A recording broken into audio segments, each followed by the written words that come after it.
Hey there, welcome to SharkCast Pod, a podcast dedicated to the greatest sporting club in the history of the world. There's no doubt about that now. We are in the prelim in both major grades, NRL and NRL dub, and it wouldn't be prelim week without this great wise man of ours, Jardian Ormsby. Welcome back to the show, sir.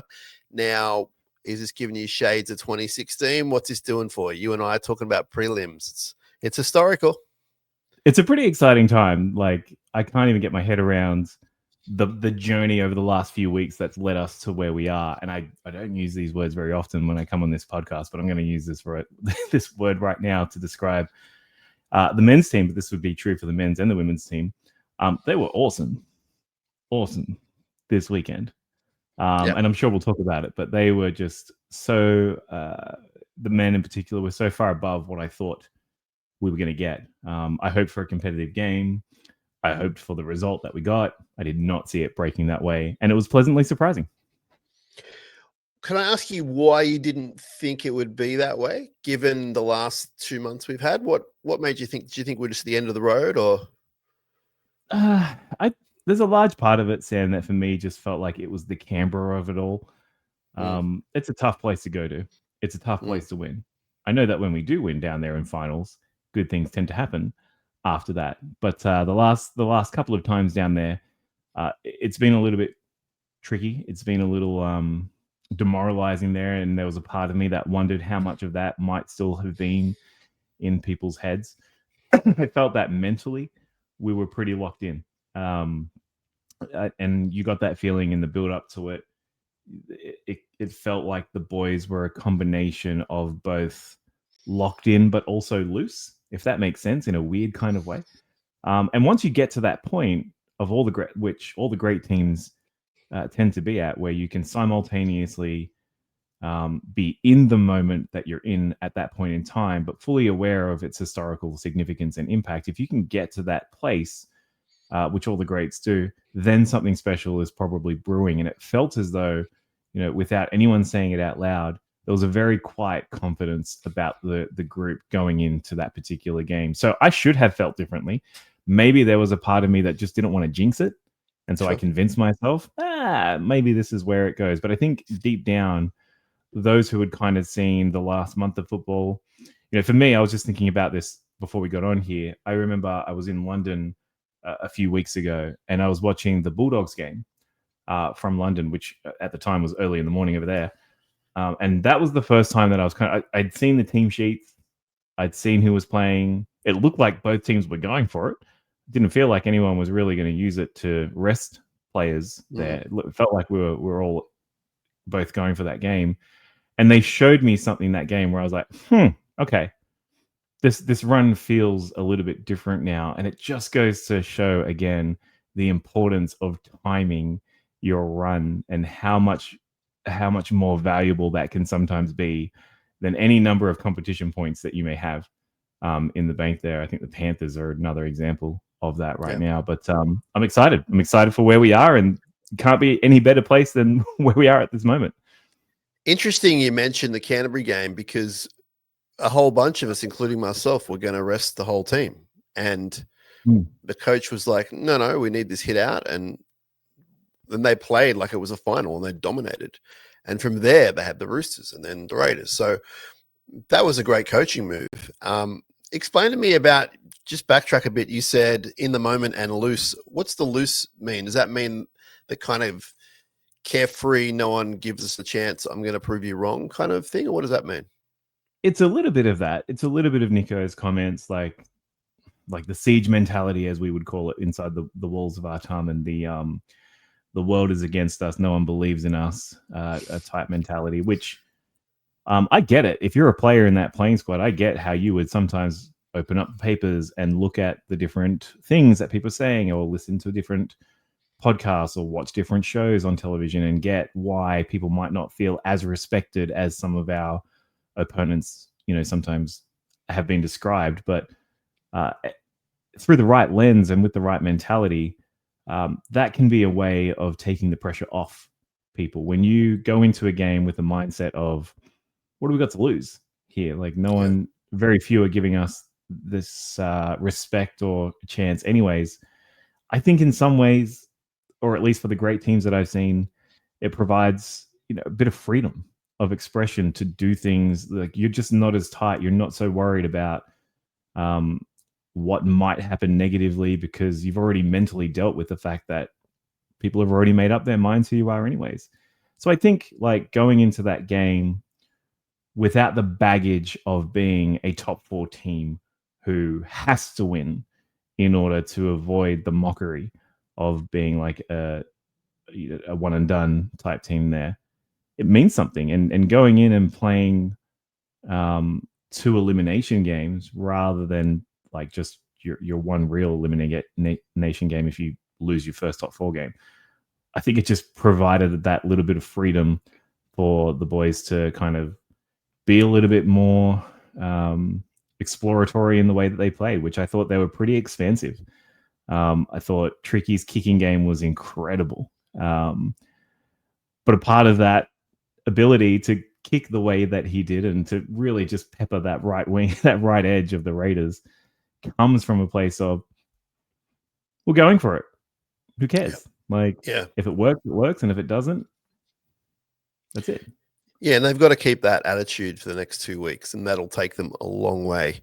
I just noticed that your title is live from Brayley Island, and that's very topical because whilst I am a very big owner of the island, you're the person, and you're the first person, as far as I'm aware, in this universe to establish the fact that for us to have the island and to have a populated island, that he needed to really take the next step for the team to take the next step.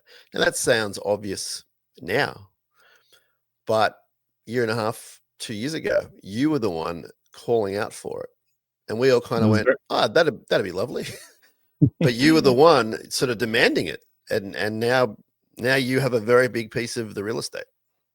It was very lonely on Brayley Island for a while there. I think there were definitely times where, you know, I remember people saying, well, we committed to the wrong Brayley, or we should bring in someone who's going to do a little bit more running with the ball. And at the time, you know, sure, fair. But I think the thing that I remember saying at the time also was that as Blake Brayley goes, so too does the whole team.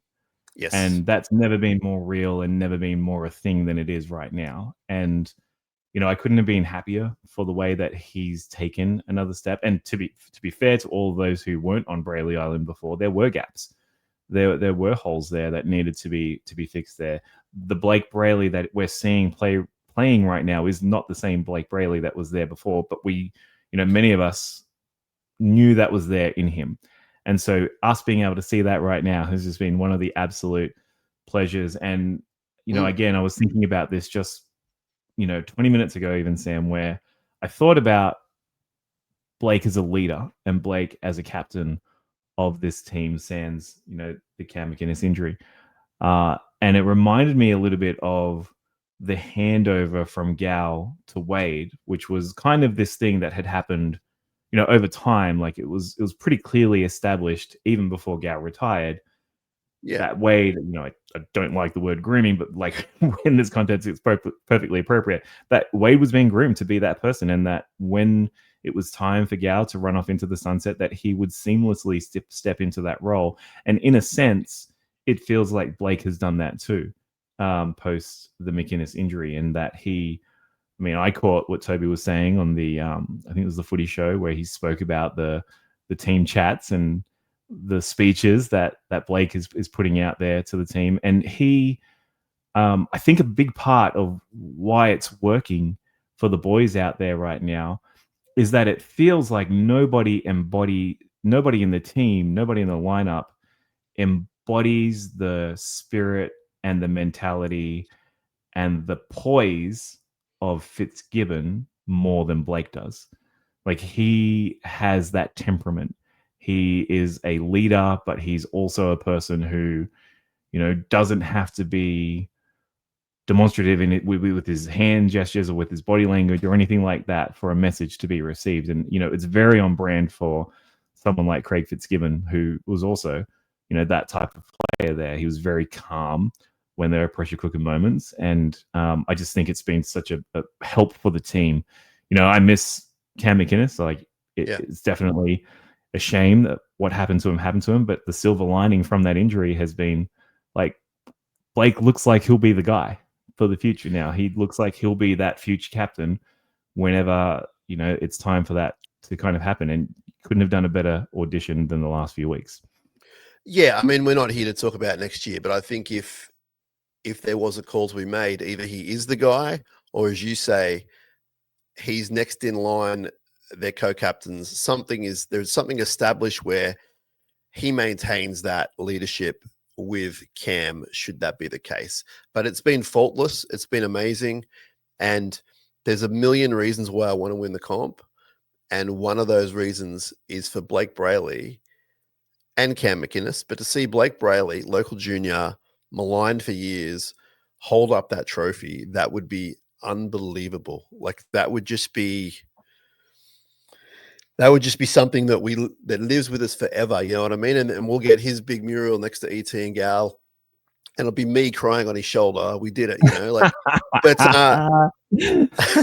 not to mention Glenn Brayley, Jaden Brayley, Taj Brayley, all the Brayleys. But yeah, he's doing so well. He's doing so well. I love the way he speaks to the officials. It's direct, but it's respectful, and that's who he is. And we've seen him kind of push back a little bit physically to players and kind of laugh things off. And he's really, I don't think he was in his shell, but he's definitely out of it now. And as far as his playing goes, just gets better each week. So terrific stuff. He's coming up against the best in the biz, against Harry Grant. So that's going to be fascinating. There's a lot of really nice opposing rivals this week, just fascinating on the team card. How are you feeling with the Storm? We know that there's a rich history there. We know how good they are, both historically and currently. I mean, currently there's a few little holes, but they're still unbelievable. We're in really good form, as we all know. How are you feeling going into the big one? I feel good about their chances. I feel good about mentally where everyone will be. I think this is a game that's very similar to last week's game, which is, it feels like most of the pressure here is not on us. It's on Melbourne to be that team that can defend the home ground, to be that team that's either going to back themselves in to do this without Jerome Hughes, or have to maybe run him out, or even just name him even if you don't plan on running it out. Like the fact that we're not entirely sure what Melbourne team we're going to see is one thing that I think you just can't plan for that in some regards. And I just think as long as they do what they've been doing for the last few weeks, it won't matter who's playing for the Storm there. Like they'll get the job done. No, I mean, it's two running halves, two halves with really good kicking games, both Pezzett and Hughes. Obviously, Pezzett is fresher and fitter and faster because he's younger and he's a rookie. And with that comes being a rookie, maybe kicking out in the full, maybe doing something silly. And Hughes comes along and he's busted no matter how good he's going to be. And he may be man of the match for all I know, but he's busted. There's no denying that. So it doesn't really change it for the Sharks. I don't think their game plan goes out the window no matter who runs out. So I think that's not a bad thing. And I think either way, and I think the coaches know it and the players know it, there's pros and cons. As I said, like they're both really good players, and there's pros and cons to them playing. So it doesn't really change that much, I don't think. No, I don't think it does either. The one thing, I guess, if there was something that does worry me, it's probably not even the fact that it's in Melbourne. I gotta shoot straight for you. I think if you can go down to a hostile place like Canberra, and get the win there, like I just feel like that's more intimidating than Amy Park will be. There, granted, you're looking at a different team and a different type of lineup there, but with that kind of stadium thing off your back, I think the one thing that would concern me a little bit is that Melbourne seem to excel in areas that we are really poor at, or at least in one area that we are particularly poor at, and that's like broken play. Like Melbourne seem to be very good when play breaks down and you need to improvise and do stuff like that. And we seem to maybe struggle a little bit with broken play where teams are throwing looks at us that are a little bit contrary to whatever video we might have watched that week or whatever look we thought we were going to see on a certain edge. I'm a little bit nervous about that. But we saw a lot of that as well against the Raiders, a lot of broken play, and they defended pretty admirably there. So maybe we are over that hump. I hope so. And I think it's just playing as a team. Like, I was a bit critical of Jesse Ramian last week, shooting out of the line. Like, no one should be shooting out of the line. If you shoot out of the line and there's broken play as well, that's try time. So you just got to be smart about it. And I think you will see some kicks to Eli Katoa on his edge, second row edge. And the Sharks know that. The Sharks obviously know that the kicks are coming to the wingers. And we had the same issue against the Roosters, and we handled that really well. Now, I can't tell you how that's going to go, Jardian. It could go either way because they're very, very hard to defend, those kicks and those players.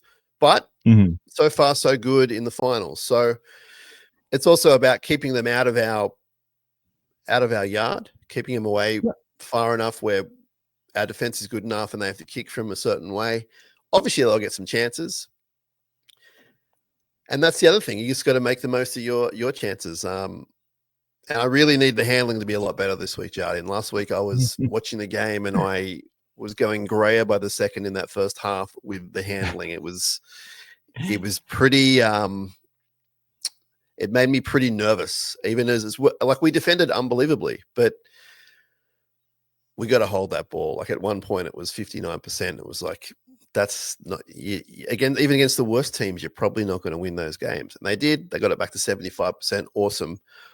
But that, I think that would be the one takeaway that Fitz will be saying, just you got to hold that ball. And yeah, totally agree that I don't think we're going to get away with as much drop ball, like you just said, Sam, against the Melbourne Storm as we did against Canberra there. I think sometimes one of the things that I've noticed from our team, again, if I was to nitpick at anything, even though they're in great, incredible form, is that on occasion we have sometimes matched the intensity of our opponent where their intensity has been low, but not necessarily match their intensity where it's been quite high. And so, like, I think that's a little bit of what I saw with Canberra, their inability to execute. Kind of, we match their energy at holding the ball. We match their energy at some of the things that you don't want to match their energy on.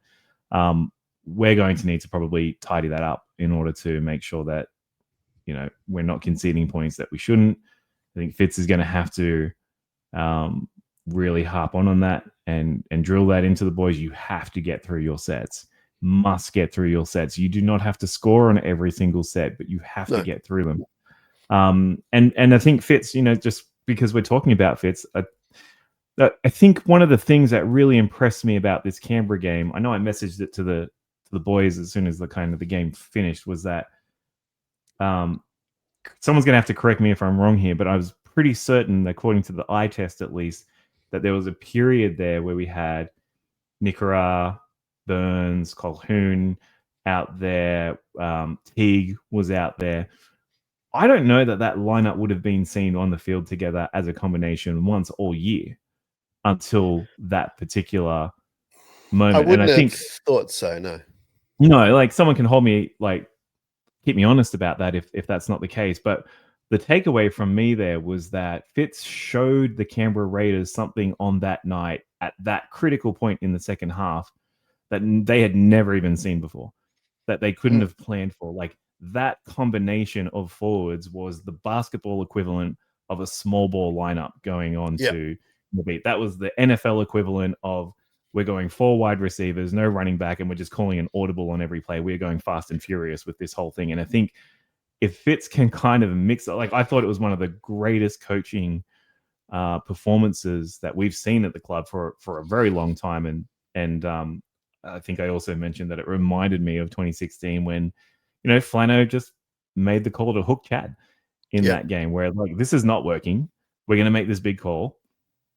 We ended up winning that game. And I think if Fitz can again plan in a way that he is going to show Melbourne something that they've not seen before, whatever it is, like, I totally expect that we would go out there and be comfortable. I'm not necessarily saying we're going to win the game, but I think we would be comfortable in the plan and we would have trust in what's going, because it took a good 50-60 minutes to see that lineup. It wasn't something, the hand wasn't shown by Fitz until it absolutely was time to put the clamps on and go for the game. And I think sometimes they used to say, at least in the track world, that if you're going to beat someone like Usain Bolt, you don't actually want to win that race at the start. You just got to run next to him for the first 75 meters of a race and hope that something happens at the end. Like, maybe that's it. Like, you gotta play with the Melbourne Storm for the first 60 minutes of the game, and then that last 20, just like, you go for it. You just throw any other thing out there, but you gotta stay with them. You gotta weather that storm for that first 50-60 minutes, and then anything can happen at the end. And maybe that's part of what he might have up the sleeve. Yeah, have to start well, have to stick with them, if not lead, and then I'm pretty confident we get the job done.